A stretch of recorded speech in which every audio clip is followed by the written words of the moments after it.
Hey guys, this is Sahil from alphabetazone.com, and in this video I will show you how to block a user on Instagram.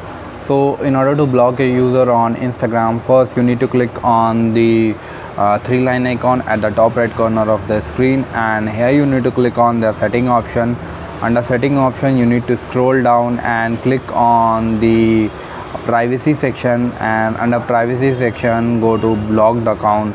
And now here you can see that I had blocked someone, and if you want to block a new user, click on this plus icon and you will see a list of people who will interacted with your profile, or you will interacted their profile. You can also search user by their name also and block them.